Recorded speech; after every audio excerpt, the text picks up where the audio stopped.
I was 28 years old when I found myself standing in the blazing sun of the Middle East, sand crunching beneath my boots, the smell of dust and horses thick in the air. Horses had been my life for as long as I could remember. I grew up on ranches back in the States, learning to ride before I could even properly tie my shoelaces. And later, I devoted myself to training them. There was something in their strength, their raw beauty, and the quiet loyalty in their eyes that felt almost holy to me. So when I got the chance to work for one of the most powerful and wealthy men in the Gulf, a sheikh whose horses were legendary, in racing circuits, I didn't hesitate. I packed my bags and left everything familiar behind. The sheikh was a man of stature, draped in flowing robes of white that seemed to glow against the desert backdrop. His presence carried weight, as though every step he took made the earth pay attention. He was respected, feared, and admired all at once. His stables were unlike anything I'd ever seen. Marble floors, gilded gates, attendants at every corner. It was luxury built around creatures I had always known in the dirt and mud of ranch life. But beneath the grandeur, there was no mistaking his love for the animals. I watched him stroke their manes with reverence, whispering words in Arabic, as if the horses understood him better than people ever could. That passion was what made me respect him, even though our worlds were separated by wealth, culture, and language. Still, I couldn't ignore that I was an outsider here. Every gesture reminded me of it: the way workers paused to look when I entered, the curious stares from locals when I walked the market streets, the way my own accent sounded too harsh when I tried out their greetings. I felt like a shadow drifting across their world, useful because of my skill, but never truly belonging. Yet somehow, that only made me more determined to prove myself, to show that my love for the horses spoke a language that needed no translation. It was during one of my early mornings at the stables, brushing down a stallion, that I noticed him, the sheikh's son. He must have been about 25, dressed in a tailored white shirt that contrasted with his sun-darkened skin. There was a quietness about him, not the heavy, commanding quiet of his father, but something softer, more thoughtful, as though his mind was always half elsewhere. He leaned against the stable door for a while, watching me work. At first, I thought he was inspecting me, maybe even judging how I handled the horse, but when our eyes met, there was no superiority in his gaze. Instead, there was curiosity, maybe even a flicker of something more gentle. He stepped inside and ran his hand along the horse's neck with the ease of someone who had been raised around them. "This one is fast," he said in lightly accented English. His voice was low, steady, but not unfriendly. I nodded, wiping sweat from my brow. Strong legs, good spirit. He likes to be challenged. That earned the faintest of smiles from him. My father says Americans are bold with horses. Maybe the horses like it. I couldn't help but grin at that. Maybe the horses just like being understood. He tilted his head slightly, as though my answer intrigued him more than he expected.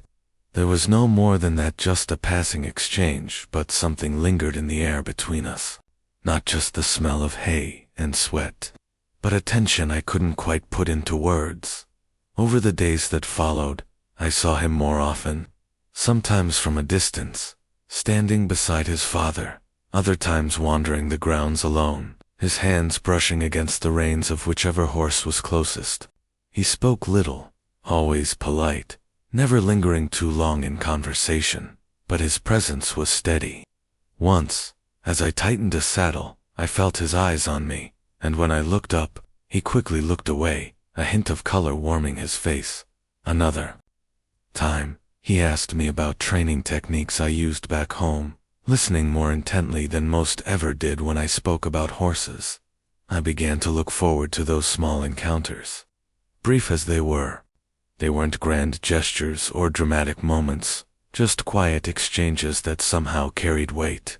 I felt something stir in me when he was near, something I hadn't expected to feel in this land where everything seemed foreign and distant. Perhaps it was because he too seemed a little out of place, born into privilege, but carrying himself with the restraint of someone who longed for something different. There was one evening, just as the sun dipped low and painted the desert in red and gold, when I caught him watching me again. I was walking the horse I'd been training back into the stable. The reins loose in my hand, the air cooling after the day's heat. He stood there, his arms folded, the fading light casting sharp lines across his face. Our eyes met, and this time, he didn't look away. Instead, he gave me a small nod, a simple gesture that said more than words could. I felt it in my chest, a strange warmth, a silent recognition. I told myself not to think too much of it. After all, I was here for the horses, not for fleeting connections.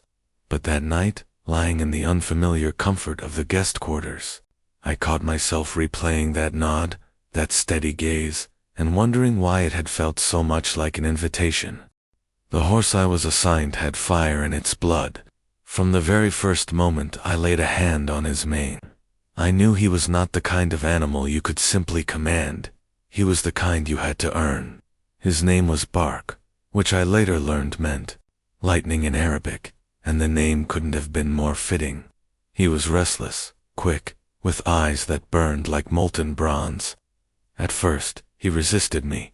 He bucked when I tried to mount, snapped his head when I reached for the reins, and tested me with every ounce of his spirit. But I didn't mind. I'd spent my life around stubborn horses. I knew that beneath the defiance was intelligence, and beneath that intelligence was trust, waiting to be built. So, I rose with the sun every day, and worked until the desert light fell away into darkness. I brushed him down until his coat gleamed, ran him across the sands until sweat lathered his flanks, and whispered to him in English, as though words could bridge the gulf between us. There were nights when exhaustion nearly claimed me, when the desert heat left me drenched and weary, but I kept at it. I learned his moods, his limits, and the little cues that meant he was about to bolt, or when he was finally ready to listen. Slowly, he began to soften. His stubborn head leaned into my chest when I stroked him, and his resistance gave way to rhythm, to trust. The first time he ran without fighting me, his stride long and fluid, I felt a thrill in my chest, like I'd uncovered a secret. Every so often, the Sheikh's son appeared at the stables, his quiet presence both comforting and distracting. He rarely said much, but when he did, it was always something that showed he understood more than he let on. "Why do you stand so close when he fights you?" he asked one morning, watching as Bark tried to pull away from my hold. "Because if I let him think he can push me back, he'll never respect me," I answered, still focused on the horse. He tilted his head, considering my words. "Respect before obedience." "Always," I said, giving Bark's reins a tug until the stallion finally calmed. "Obedience without respect is fear. Fear doesn't last." When I glanced up, I caught the faintest flicker of admiration in his eyes. He didn't reply, but I didn't need him to. Those small questions, those moments of genuine curiosity, made me feel like the long hours weren't just for me and the horse. They were being seen, understood, by him too. The days blurred into weeks, and soon enough, race day arrived. I had been to many tracks in America, but nothing compared to the spectacle here. The stands were crowded with people dressed in dazzling fabrics, the desert air alive with drums, cheers, and the smell of spice and sweat. Horses pranced restlessly on the sidelines, their coats shimmering under the sun. Bark stamped and tossed his head, ready, eager, as though he knew today was his moment. I felt the weight of every eye on me. My chest was tight, my palms damp against the leather reins. This wasn't just another race. This was my chance to prove myself to the Sheikh, to this land, maybe even to the sun, who had watched me with such quiet intensity. When the horn sounded, Bark exploded forward, a blur of muscle and power. The ground trembled beneath us as we surged past the first curve, the wind stinging my face. Other riders pressed close, their horses fierce and determined. But Bark had the hunger of a creature that had been waiting for this. He responded to every signal, every shift of my weight, as though we were one being bound by instinct. The crowd roared, voices blending into a storm of sound. Dust rose in clouds, stinging my eyes, but I held steady. Around the final bend, we were neck and neck, with another horse, the finish line rushing toward us. For a heartbeat, it felt like time slowed, the pounding of hooves, the rush of air, the raw determination in Bark's stride. And then, with one last surge, he pulled ahead, crossing the line a length before the others. Victory. The stadium erupted. I barely heard it over the sound of my own pulse, the wild joy coursing through me. I slid from Bark's back, chest heaving, sweat dripping, but grinning like a fool. I patted his neck, whispering, "Good boy," over and over, pride swelling in my throat. When I looked up, I saw the Sheikh. He was standing, clapping, his eyes alight with pride, not just for his horse, but, to my astonishment, for me. He approached, his white robes flowing, and placed a firm hand on my shoulder. "You have given my horse wings," he said, his voice carrying the weight of authority and rare warmth, "and you have honored my house." For a man of his stature, to speak so directly, so openly, was more than I had expected. My throat tightened, and all I could manage was a respectful bow of my head as I glanced to the side. I caught the Sheikh's son watching me. His lips curved in the smallest of smiles, and for a moment it felt like the world had narrowed down to just the two of us, his gaze holding something quiet but undeniable. That evening, as the sun set and the crowd dispersed, the Sheikh surprised me again. He called me to him and said, "Tonight, you will dine with my family. You will come to my home as a guest of honor." I nodded, still reeling from the victory, from the praise, from the feeling of belonging that had always eluded me here. I didn't know what the night would bring, but as I followed his men toward the palace-like home, my heart beat with anticipation, and though I told myself it was for the honor of being recognized, deep inside, I knew part of that anticipation had to do with the quiet, watchful eyes of his son and the possibility of what lay ahead. The Sheikh's home was unlike anything I had ever set foot in before. From the outside it looked like a fortress of pale stone, walls rising high against the desert night, lit by torches that flickered like stars brought down to earth. As we approached through an arched gate, I caught glimpses of manicured gardens that seemed almost impossible in the middle of endless sand. Water trickled through marble fountains, lanterns hung from carved wooden beams, and the air smelled faintly of jasmine. Inside, the opulence only grew. The great hall where the feast was set stretched so wide, I felt as though I had walked into another world. Rich carpets covered the floor in endless patterns, and cushions lined the low tables where platters of food already waited. Golden trays gleamed under the soft glow of hanging lamps, and servants moved with quiet precision, setting everything in its place. The walls were adorned with calligraphy and tapestries that seemed to tell stories of generations past: hunts, battles, victories. I had been in wealthy homes back in America, but this was different. This wasn't just wealth, it was history, woven into stone and fabric. It was tradition alive in every corner. And standing there in my plain suit, with dust still clinging to my boots, I couldn't help but feel like I had stumbled into a place I didn't deserve to be. The Sheikh greeted his guests with warmth and authority, moving through the room like a king who knew every soul under his roof. His eyes found me more than once, and each time he nodded, as though reminding everyone that tonight I wasn't just a foreigner, was his guest of honor. Even so, the stares lingered. Some were curious, others questioning. I caught whispers I couldn't understand, laughter I hoped wasn't directed at me. Then, as though sensing my unease, the Sheikh's son appeared at my side. He wore a flowing garment of white and gold that seemed to make him glow in the lamplight. Unlike his father, he didn't draw attention to himself. He simply moved close enough that I could feel the ease of his presence. "You are not used to nights like this," he said softly. "Just for me." I chuckled under my breath. "You could say that." Back home, a good night meant barbecue on the porch with neighbors. His lips curved, faint but genuine. And here, it means too much food and too many people watching. That made me laugh, easing some of the tightness in my chest. Exactly. We found our places near one of the long tables. The food before me was unlike anything I had ever tasted. Platters of roasted lamb, steaming rice perfumed with saffron, bowls of spiced vegetables, stacks of warm flatbread, dates so sweet they seemed to melt on my tongue. I tried everything. Though I fumbled more than once with customs, I didn't understand when to use bread instead of a fork, when to wait, when to accept another serving. Each time, the Sheikh's son leaned closer, guiding me quietly, his instructions so discreet that no one else seemed to notice. "Eat with your right hand," he whispered once, gently catching my left wrist before I reached for a dish.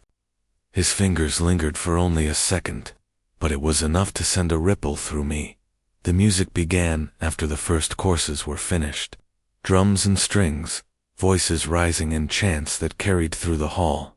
Guests clapped and laughed, some rising to dance, their robes swirling, their movements both powerful and graceful. I sat back, letting it all wash over me. It was beautiful, overwhelming, and a little dizzying. And through it all, he stayed near, not clinging, not obvious, just there. His shoulder brushed mine when he leaned forward to speak. His smile flickered across the table when our eyes met. At times, it felt like he was the only anchor keeping me from floating away in this sea of sound and color. At one point, as another course was served, he leaned toward me again. "Tell me," he said, "is Bark the fastest horse you have trained?" I smiled at the mention of the stallion. Fastest? Maybe. Strongest? Definitely. But more than that, he has heart. That's what makes him a champion. He tilted his head thoughtfully, his gaze lingering on me longer than it should have. "You speak of him as if he is more than just a horse." "He is," I said simply. "They all are. Horses. They mirror us. They carry our fears, our hopes, our strengths. If you treat them like tools, they'll fight you. If you treat them like partners, they'll give you everything." He didn't reply right away. Instead, he looked at me in a way that made the hall around us fade for a moment. The music, the laughter, the richness, it all blurred, leaving only the steady weight of his eyes. "Finally," he said quietly, "you see things differently than most." I swallowed, suddenly aware of the closeness of his voice, of how his words seemed to hold more than just observation. "Maybe that's why your horse let me in." The corner of his mouth lifted, but there was something softer in it this time. A smile that felt less like politeness and more like understanding. As the night wore on, I noticed how he lingered near me when others came to speak. He filled silences before they could grow awkward, translated phrases I didn't catch, even steered conversations so I wouldn't feel cornered. No one else seemed to notice the subtle way he shielded me, but I did. And every time he did, I felt that invisible thread between us pulled tighter, toward the end of the feast. After countless courses and cups of fragrant tea, I leaned back on the cushions, full and drowsy from the richness of it all. Guests were laughing louder now, some swaying to the music, others slipping away into the night. I felt a little lost in it again, my thoughts scattered, until his voice drew me back. "Are you tired?" he asked, his tone almost careful. "More overwhelmed than tired," I admitted with a smile. "I've never seen anything like this." "Nor have I," he said, surprising me. I blinked. "But you grew up in this." He looked away for a moment, his jaw tightening as though choosing his words. "Sometimes, when you grow up inside something, you see only the walls, not the beauty." Our eyes met again, and this time there was no mistaking it. Beneath the politeness, beneath the small talk of horses and customs, There was something else in his gaze, something unspoken, something I felt echoing in my own chest. That night, as the feast wound down and the Sheikh dismissed his guests, with warmth and laughter, I realized that what had begun as subtle smiles and quiet questions had become something heavier, something undeniable. And though neither of us said a word about it, I knew it was only a matter of time before the silence broke. After the feast ended, I was shown to a guest room within the Sheikh's home. It was nothing like the plain quarters I had been staying in at the stables. Here, the air smelled faintly of sandalwood, the walls painted with delicate patterns, and the bed spread wide with silks so fine I hesitated before sitting on them. A lantern burned low in the corner, throwing soft shadows across the room. For the first time in weeks, I wasn't surrounded by the smell of hay or the creak of wooden stalls. I was surrounded by silence. I should have been exhausted, but my mind refused to rest. The laughter, the music, the colors of the feast replayed in my thoughts. More than that, though, it was the sun. The way he had stayed near me all night, his quiet protection, his questions, his smile that had seemed to say more than words could. Every time I closed my eyes, I saw his face lit by the lanterns, his gaze lingering just a heartbeat too long. I lay back against the pillows, telling myself it was foolish to think about him this way. He was the Sheikh's son. Wealth, tradition, expectations surrounded him like an unbreakable wall, and I was just the outsider who had trained a horse. Whatever thread I thought I felt between us, surely it was nothing more than a trick of my own loneliness. A soft knock pulled me from my thoughts. I sat up, startled. Who would come to me at this hour? Before I could answer, the door opened just slightly, and there he was, the Sheikh's son. "Forgive me," he said quietly, his voice low so it wouldn't carry down the hall. "I did not mean to wake you. I wasn't asleep," I admitted, my heart thudding in my chest.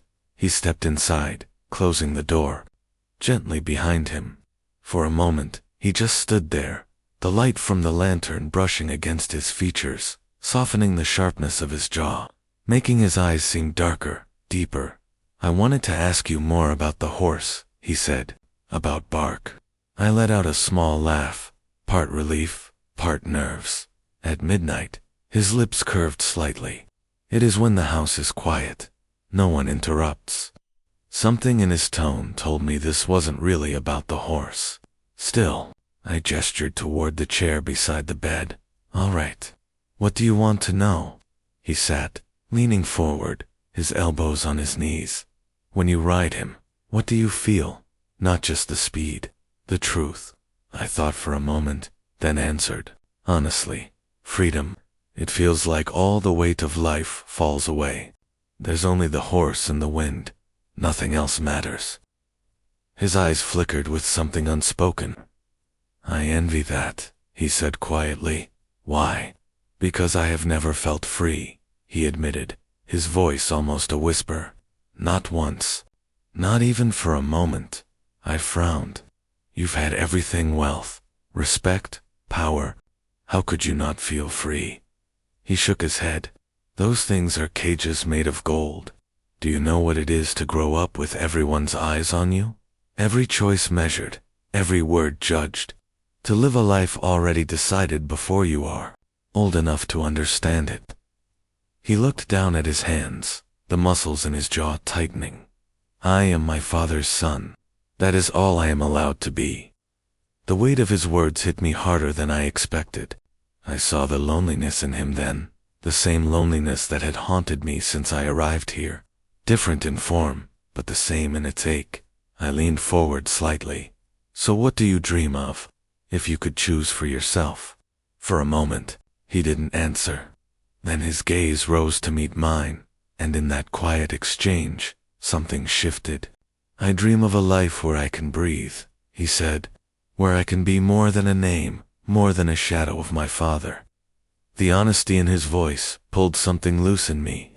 I found myself telling him things I hadn't planned to share them. Struggles of leaving home, of chasing a career with nothing but grit. The feeling of being invisible in a world where I had no roots. I thought coming here would be simple, I said. Train a horse, win some races, move on. But it isn't simple, because here I feel more like myself than I did back home.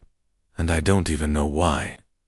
He studied me for a long moment, and in his gaze I saw the answer neither of us wanted to say aloud. I reached out without thinking, my hand brushing his as it rested on his knee. It was a small gesture, barely a touch, but it felt like stepping into dangerous territory. My voice dropped.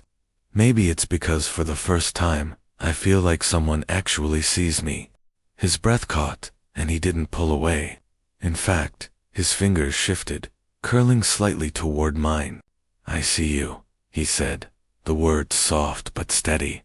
The air between us thickened, charged with something unspoken but undeniable. My heart pounded, half expecting him to retreat, to remind me of who he was, of where we were. But instead, he leaned, just slightly closer, his eyes never leaving mine. I could feel the heat of his skin where our hands touched, the tension of two people teetering on the edge of a truth we had both been circling for days. I swallowed hard. And I see you, I whispered back. Not the Sheikh's son, just you. It was as though the walls he had built around himself cracked in that instant. His shoulders dropped, his breath shuddered, and when he finally spoke again, it was raw, unguarded. I have been waiting, he confessed. Waiting for someone to understand me, to not see the title, the expectations. Just me. I didn't know what to say, so I said the only thing that felt true. You don't have to wait anymore. Silence settled between us, but it wasn't empty. It was full of longing, of relief, of something fragile but real. He shifted closer, our hands now fully joined, his thumb brushing against my skin as though memorizing it. I have been so alone, he admitted, his voice breaking just slightly, surrounded by people, yet alone. My chest ached at the sound of it.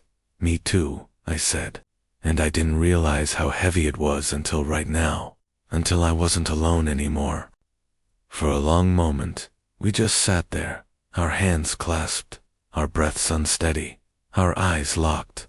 It was the kind of silence that didn't need words, the kind that said more than speeches ever could. In that midnight room, far from the noise of the feast and the weight of the world outside, we found something we had both been starving for, connection. And as the lantern burned lower, I knew that whatever lay ahead, whatever rules we were breaking, whatever risks we were taking, this was the moment that had changed everything. That night, when the last of our words about loneliness drifted into silence, neither of us moved away. Instead, there was this unspoken understanding, a comfort that needed no explanation. The desert outside was quiet, only a faint breeze whispering against the palace walls, and inside that room, it felt as if the world had shrunk down to just the two of us. We sat there for what felt like hours. The Sheikh's son, whose name I had learned was Amir, stretching his long legs across the carpet, while I leaned back in the chair opposite him. The candlelight cast warm shadows across his face, softening his features, and I remember thinking how different he looked away from the eyes of his father, away from duty. He looked young, yes, but also free, like a boy who had been given, for the first time, permission to breathe. He laughed suddenly, softly, at something I said, something so ordinary about the way horses tilt their heads when they're confused. And yet, that laugh carried more meaning than 1,000 formal words. It was pure, unguarded, and when I heard it, I felt a swell of warmth inside me. I don't think I've laughed like this in months, Amir admitted, lowering his voice as though afraid the walls might carry the sound away. Most of the time, I feel like I have to wear masks. Here with you, it's different. I don't have to pretend. I looked at him carefully, wanting to honor that confession. I know what you mean, I said. Back home, I always felt like I wasn't enough, too young, too untested. When I came here, I thought I would just prove myself with horses. I never thought I'd be Sitting here like this, with someone who understands.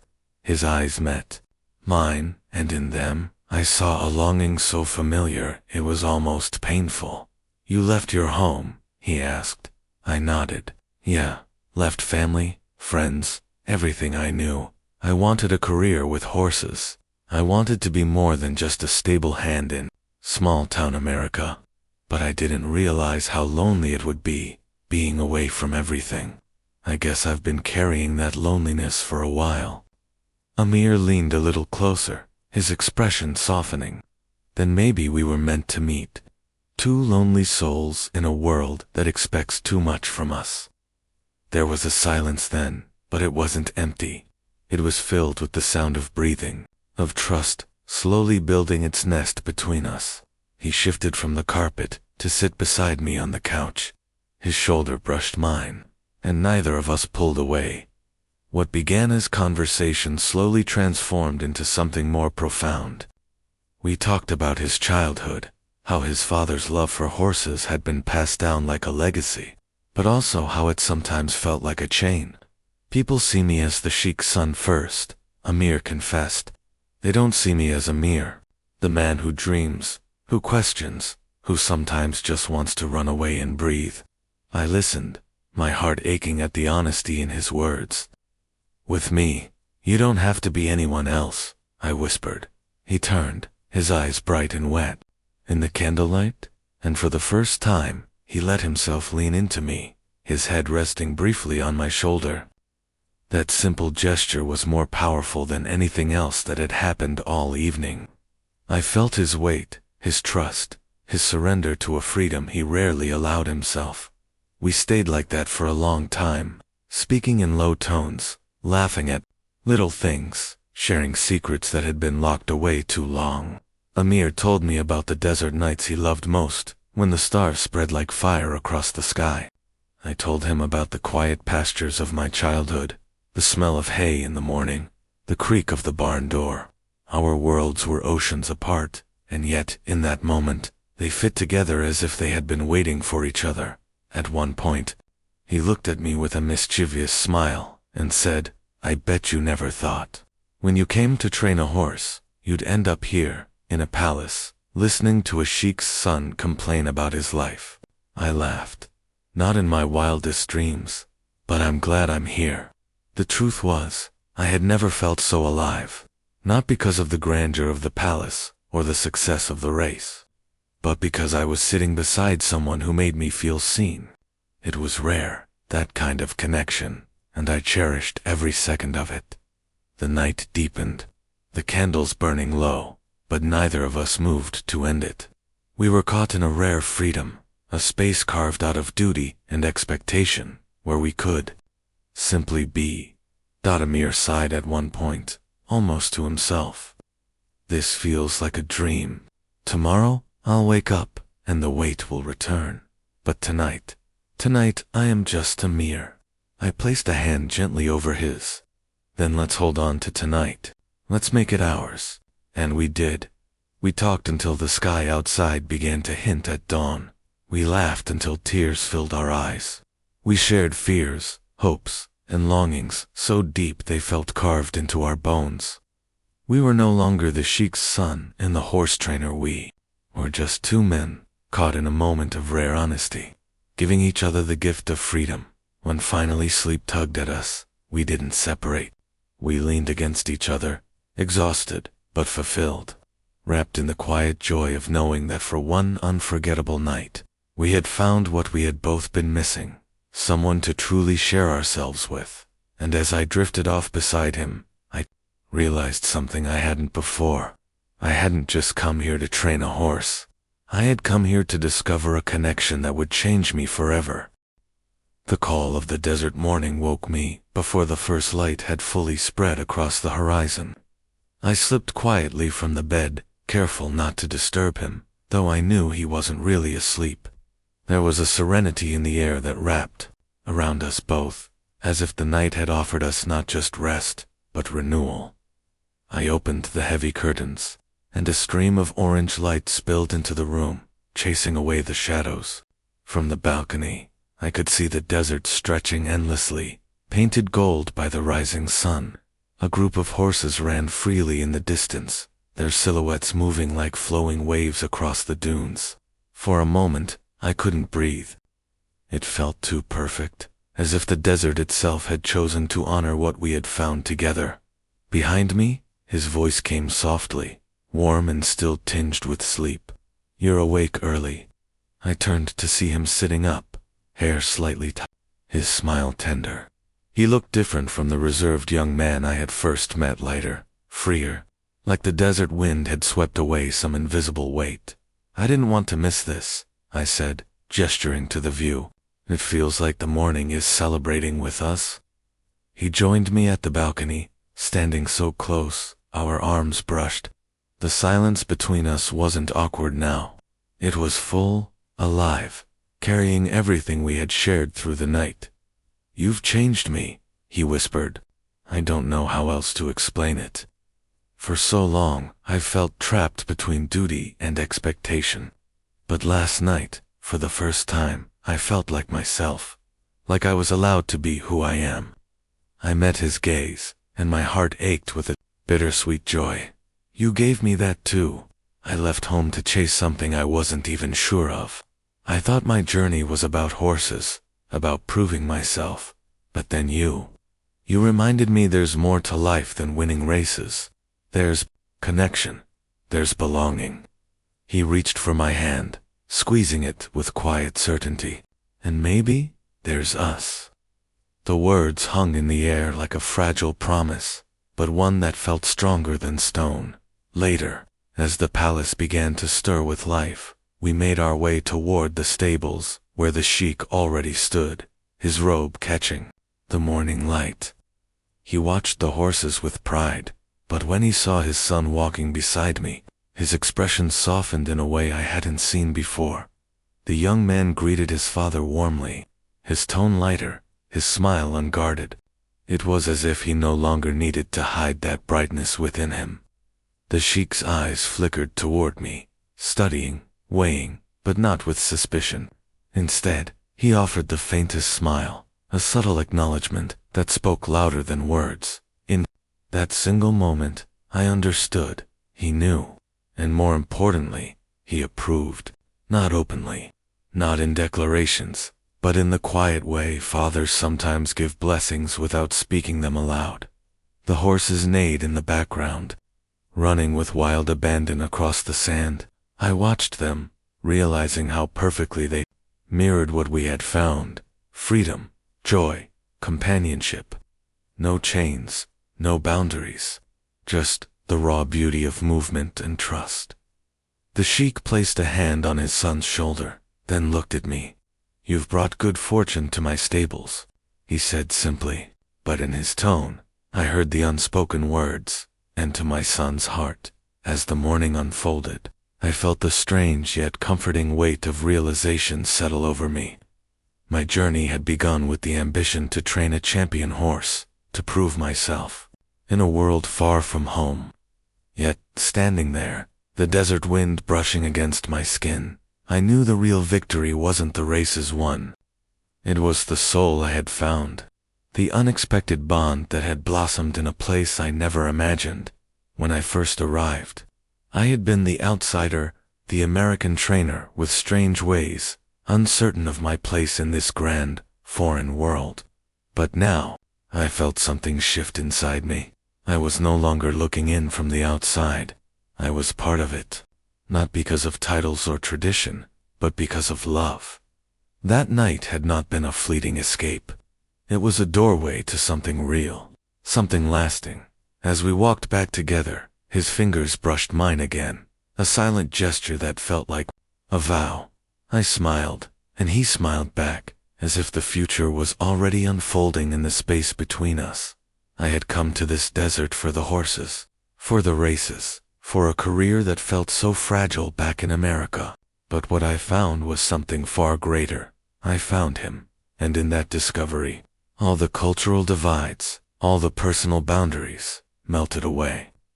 What remained was simple, timeless, undeniable, two souls, recognizing each other. The desert sun, climbed higher, and the horses kept running free. For the first time in years, so did I.